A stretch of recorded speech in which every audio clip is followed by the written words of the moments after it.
Bismillahirrahmanirrahim. Assalamualaikum warahmatullahi wabarakatuh.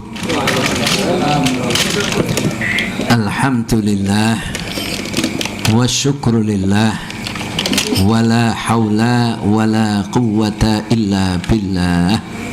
Allahumma salli wa sallim wa barik ala sayyidina Muhammadin ibni Abdillah wa ala alihi wa sahbihi wa mawalah, amma ba'd. Fa'a'udzu billahi minasy syaithanir rajim. Bismillahirrahmanirrahim. Wa dhannuni idh dhahaba mughadiban wa dhanna an lan naqdir alayhi fanata fi dhulumati alla ilaha illa anta subhanaka inni kuntu minadh zalimin. Shadaqallahul azim. Wa qala ta'ala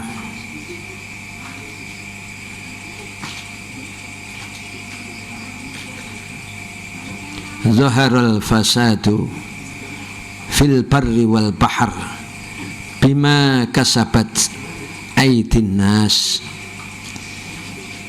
liyudhiqahum ba'da ma amilu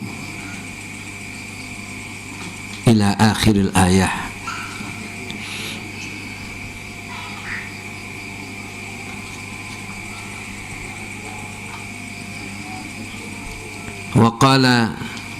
Wa qala ta'ala walau anna ahlal qura amanu wattaqaw la fatahna alaihim barakatim minas sama'i wal ard walakin kazzabu fa akhadnahum bima kanu yaksibun. Shadaqallahul azim. Bapak-bapak jamaah Ratibul Haddad rahimakumullah. Alhamdulillah, pada malam hari ini kita masih bisa menyelenggarakan acara Ratibul Haddad bersama-sama, dan Masya Allah datang dari berbagai tempat, dari jauh-jauh sampai ke tempat ini semoga setiap langkah panjenengan diterima oleh Allah menjadi amal soleh.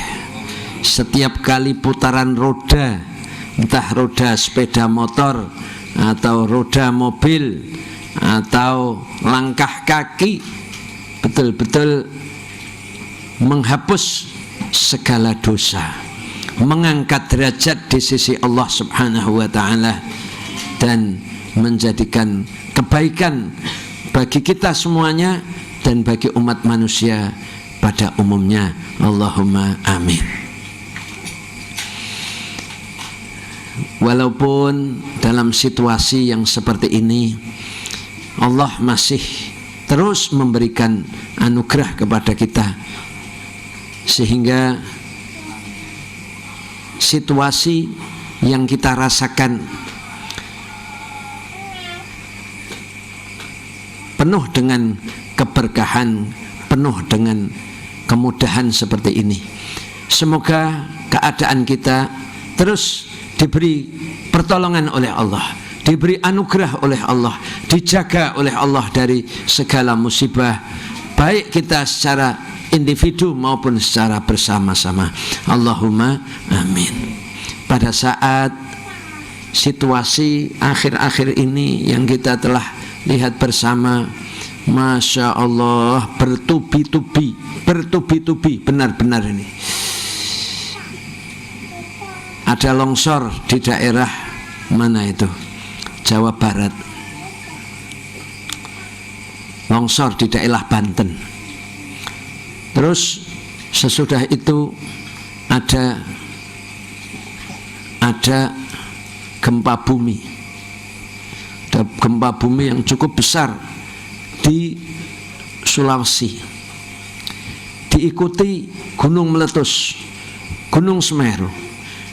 Belum selesai, diikuti ada banjir yang luar biasa di Kalimantan Selatan, yang sebelumnya kita tidak pernah mendengar.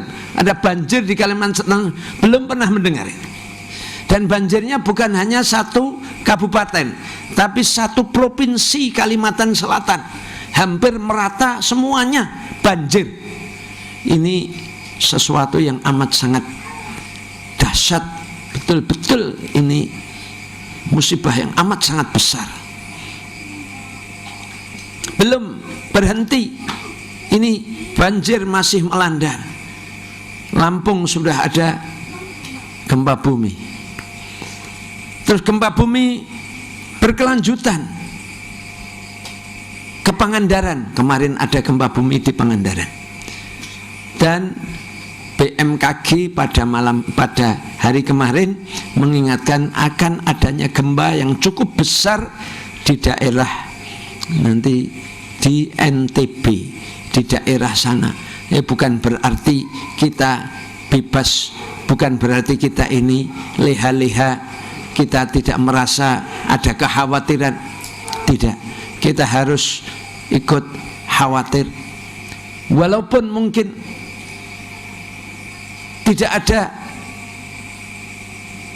prediksi apa-apa di sekitar kita, tapi kita tidak boleh merasa aman dari ancaman Allah.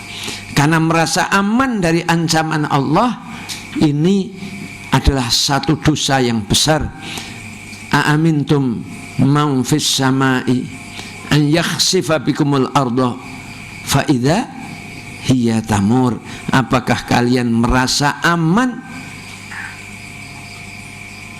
dari Allah yang menguasai langit untuk menenggelamkan bumi bersama kalian semuanya? Masya Allah, Qarun merasa aman, merasa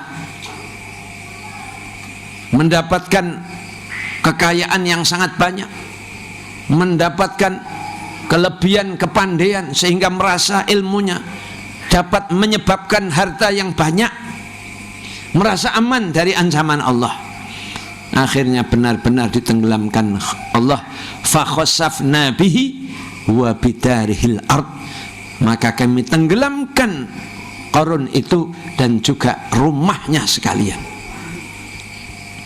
Maka yang paling penting bagi kita, jangan merasa aman, ya, walaupun kita sekarang dalam keadaan baik-baik saja. Kita harus berdoa kepada Allah. Apa doa kita? Alhamdulillahilladzi afani mimma btalahumullahu bih. Segala puji bagi Allah, segala puji bagi Allah yang telah memberikan kita semua ini keselamatan dari musibah. Adanya kita selamat dari musibah bukan karena kepandaian kita, bukan karena kekuatan kita, bukan karena kebaikan kita, tapi benar-benar itu anugerah dari Allah. Segala puji bagi Allah yang telah memberikan kita afiat. Afiat itu apa? Afiat adalah jauh dari bencana, itulah afiat. Kita semacam ini, betul-betul ini kebaikan Allah, bukan karena kita ini orang baik-baik, bukan. Bukan karena kita ini berada di daerah yang aman, bukan. Kalau Allah mau menenggelamkan kita ke dalam tanah sekarang, bukan sesuatu yang besar bagi Allah, sangat mudah bagi Allah Subhanahu wa ta'ala. Maka kita bersyukur. Selain itu, kita mendoakan saudara-saudara kita. Mungkin kita tidak bisa membantu langsung datang ke tempat saudara-saudara kita yang sekarang ini mendapatkan musibah. Ini Masya Allah, yang di Kalimantan ini pengungsi luar biasa. Karena saking mungkin mereka kelaparan, makanan yang dikirim untuk bantuan bagi saudara-saudara yang terkena dampak banjir itu dijarah di tengah jalan. Kenapa dijarah? Mungkin orang-orang di tengah jalan sudah terlalu lapar. Jadi ini sudah tidak mikir orang temannya lagi. ya sudah, ini ada makanan, diambil. Masya Allah. Karena kejadian banjir itu sudah sejak 3 hari yang lalu, dan sekarang banjirnya masih merata. Bahkan tadi malam kita mendengar informasi airnya naik lagi. Ini di tengah-tengah semacam itu, Masya Allah, ada pondok pesantren yang terbakar di daerah Payakumbuh. Payakumbuh itu Sumatera Barat. Sumatera Barat itu ibu kotanya Padang. Ya, para Payakumbuh itu ya sekitar Padang sana. Yang penting Sumatera Barat. Nah, ada pondok pesantren yang terbakar. Masya Allah, ini sesuatu yang luar biasa. Tentunya solusi kita apa? Solusi kita ini bahwa musibah ini, anggap ini musibah kita bersama-sama. Karena walaupun bukan menimpa kita di sini, tetapi ini saudara-saudara kita. Kebanyakan yang mendapatkan musibah itu umat Islam. Karena memang penduduk Indonesia mayoritas adalah umat Islam. Maka saudara-saudara sekalian, apa solusi kita? Solusi kita sebagaimana yang ditunjukkan Allah dalam Al-Quran, wa dhannuni idh dhahaba mughadiban wa dhanna an lan naqdir alaihi fanada fi dhulumati alla ilaha illa anta subhanaka inni kuntu minadh zalimin. Kita berdoa kepada Allah sebagaimana doanya Nabi Yunus. Nabi Yunus ini seorang nabi. Seorang nabi itu pernah berdosa apa tidak? Tidak. Seorang nabi itu dijaga oleh Allah dari dosa. Nabi itu maksum. Nabi itu terjauh dari dosa.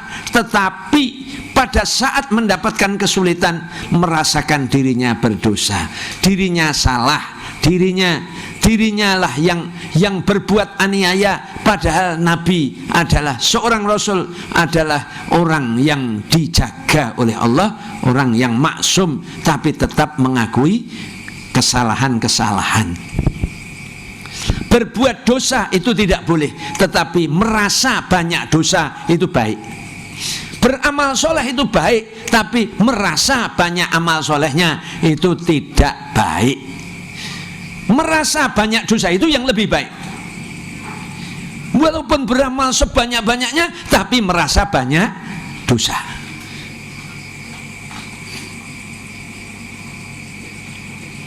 Berusaha menjauhi dosa, tapi merasa banyak dosa. Musibah itu ada 2 macam. Musibah untuk melebur dosa karena ada dosa, dan musibah karena Allah mau mengangkat derajat. Ada 2 macam. Musibah karena Allah memberikan musibah kepada satu kaum, karena Allah akan mengampuni, akan mengangkat derajat, atau akan melebur dosa. Nah, yang mana itu? Kalau kita mendapatkan, kalau ada musibah kepada kita, terus itu yang mana? Apakah untuk melebur dosa atau untuk mengangkat derajat? Kalau musibah itu mengenai diri kita, na'udzubillahi min dzalik, semoga kita diberi afiat, ya. Kalau musibah itu mengenai diri kita, apa saja bentuknya, entah kesulitan rizki, entah karena sakit, entah apa saja, musibah apa saja, kalau menimpa kita, maka katakan, ini karena dosa-dosa saya, bukan karena ini Allah mau mengangkat derajat saya. Tidak, katakan karena dosa-dosa saya. Jangan merasa saya nggak punya dosa, ini saya langsung mau diangkat derajat. Itu namanya orang yang tidak tahu diri. Kalau ada musibah apa saja yang tidak menyenangkan, kehilangan uang umpamanya, kesandung umpamanya, kejeglong umpamanya, piring yang dipegang jatuh umpamanya, Sudah, semua itu kalau itu menimpa diri kita, katakan karena dosa saya. Jangan pernah berkata, dosa apa ya Allah, kenapa terjadi seperti ini? Jangan, namanya rumangsa dosa itu. Dosa apa lagi yang menyebabkan ini ya Allah? Perasaan saya nggak pernah berbuat dosa. Nah, ini namanya nggak tahu diri. Ya. Merasa banyak dosa walaupun berusaha sekali tidak melakukan dosa. Kalau ada satu musibah apa saja bentuknya, saya yang salah, saya banyak dosa. Baik ada musibah ataupun tidak banyak musibah. Tetapi saya beritahu, jangan sampai keliru. Kalau ada orang lain kena musibah, ya, entah orang lain itu sakit, entah kehilangan uang, entah ada masalah apa saja, jangan katakan, oh kowe dosane akeh kowe. Jangan katakan begitu. Ya. Wis lara sik dituduh akeh dosane. Kan kasihan. Namanya kita suudzon kepada orang. Kalau ada orang sedang susah, ada, katakan Allah akan mengangkat derajatmu. Allah akan mengangkat derajatmu. Jangan kata oh dosamu akeh. Bentang tobat kono. Nah.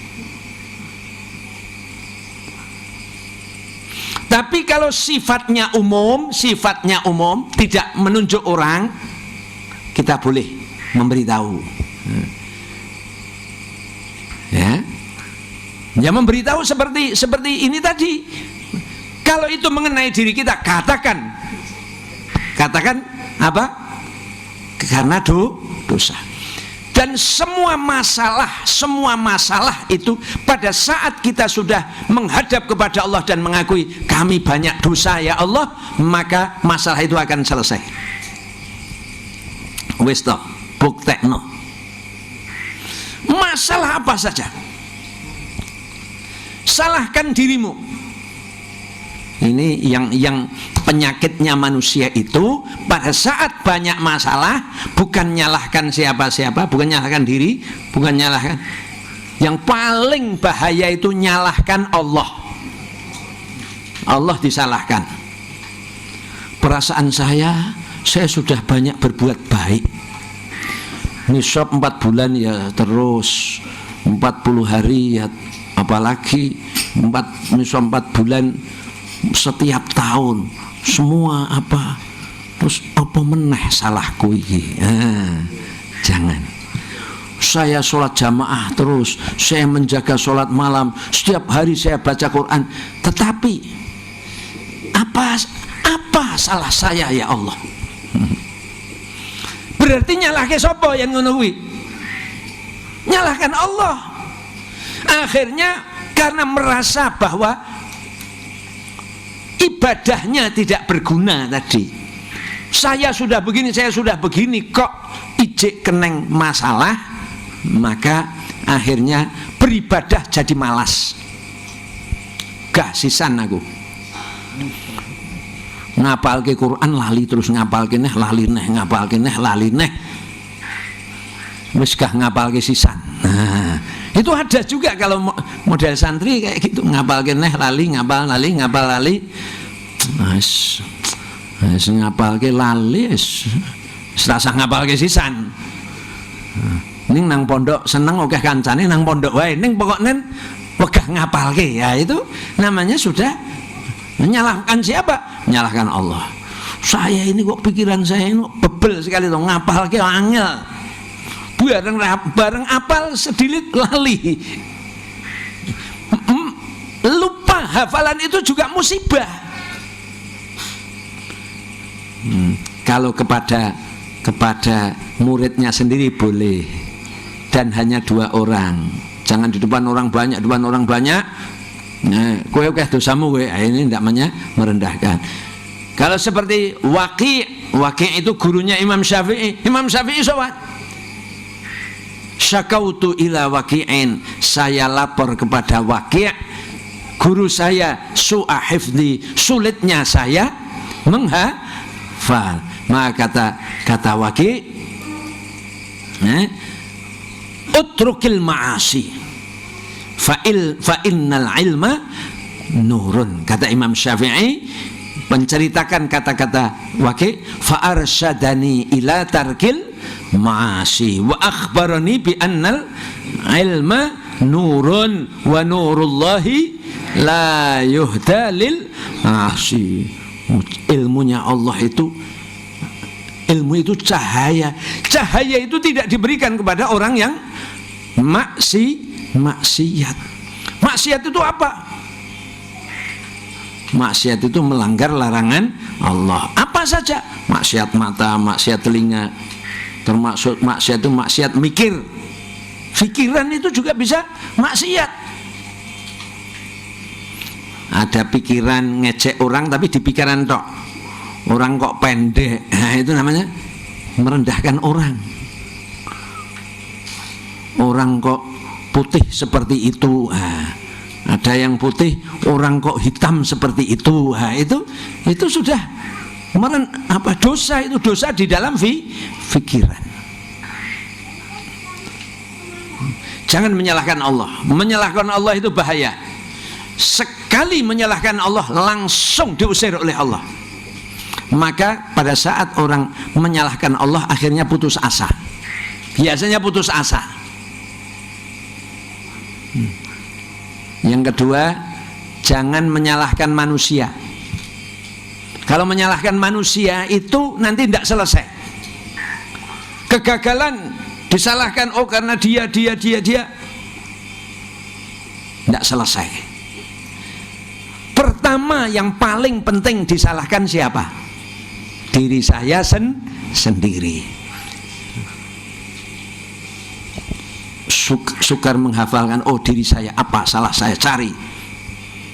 Kok saya kehilangan uang, oh berarti saya kurang sedekah umpamanya. Salahkan sendiri. Nah, di antara doa yang paling manjur untuk menyelesaikan masalah adalah doanya Nabi Yunus, la ilaha illa anta subhanaka inni kuntu minadz zalimin. Biasanya para orang-orang tua kita, para guru-guru kita menambah sebelum la ilaha illa anta itu ditambah dengan ya hayyu ya qayyum la ilaha illa anta subhanaka inni kuntu minadz zalimin. Ya hayyu ya qayyum la ilaha illa anta subhanaka inni kuntu minadz zalimin. Jadi kalau apa saja sudah mendekatkan diri kepada Allah, sholat 2 rakaat, mohon ampun. Nanti di sujud terakhir dari sholat itu kita membaca ya hayyu ya qayyum la ilaha illa anta subhanaka inni kuntu minadz zalimin. Kalau bisa kita laksanakan setiap hari amat sangat bagus, walaupun kita tidak sedang menghadapi apa saja. Tapi ketahuilah, setiap hari itu ada musibah yang kita terima. Apa? Setiap hari itu ada musibah yang kita terima. Apa musibahnya? Apa? Ngantuk. Yang lain.